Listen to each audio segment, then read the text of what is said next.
یکی از دستپروران نامدار فوتبال تاجیک نیم حمایتگر سرگئی مندریکو روز 8 مارس در سن 50 از عالم چشم پوشید. در این باره سامانه رسمی دسته مشهور فوتبال افسریا رپید وینا خبر داد سرگئی مندریکو از سال 2016 از یک نوع وزنی بیماری اسکلروز رنج میکشید. سرگئی مندریکو در ابتدای سالهای 90 یکی از بازیگران جوان و از همه امیدبخش نسل نو فوتبال تاجیک به شمار میرفت. مندریکو سال 1990 وقتی همگی 18 سال داشت در هیئت تیم یکچین نورسان SSR چمپیون اروپا و سزاوار عنوان استاد ورزش SSR شد. سال بعد سال 1991 مندریکو در هیئت تیم جوانان SSR در چمپیونات جهان سزاوار مدال برنجی شد. در واقع هیچ یکی از بازیگران دسته شورتیار پامیر در سن مندریکو چنین دستاوردهای بزرگ نداشتند، ولی متاسفانه با فروپاشی SSR فوتبال شوروی هم پوش خورد و سرگئی مندریکو نتوانست همه استعداد خود را به نمایش گذارد. هرچند سالهای طولانی در چمپیونات‌های معتبر افسریا و آلمان بازی کرد.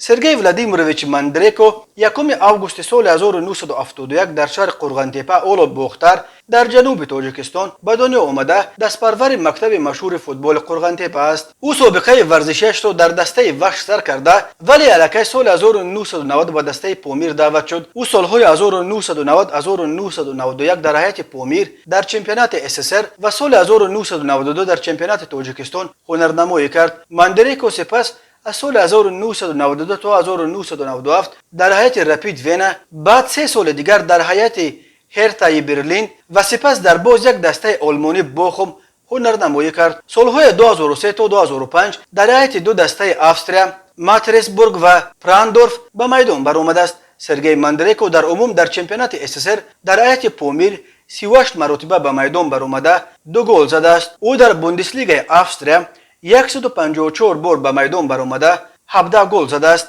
و در بوندسلیگای آلمان در 93 بازی 1 گل زده است. سرگئی مندریکو سالهای 2008-2009 با دعوت ستاره دیگر فوتبال تاجیک رشید رحیموف که همراه هم در پامیر و هم در دسته های افسریا بازی کردند به حیث یاور سرمربی دسته مشهور لگاماتیو کار کرد. سرگئی مندریکو در هیئت تیم های یکچین نورسان و جوانان SSR بازی کرده. همچنین 2 دفعه در هیئت تیم المپی SSR، 4 مرتبه در هیئت تیم یکچین SNG، 1 مرتبه در هیئت تیم یکچین تاجیکستان و 1 مرتبه در هیئت تیم روسیه به میدان برآمده است. سرگئی مندریکو سال 1992 چمپیون SSR، سال 1994 برنده جام افسریا، سال 1996 چمپیون افسریا شده. با رپید در بازی فینالی جام جهان اروپا بازی کرده بود. او سال 1990 در هیئت تیم SSR چمپیون اروپا در بین نورسان شده. سال 1991 در چمپیونات جهان بین جوانان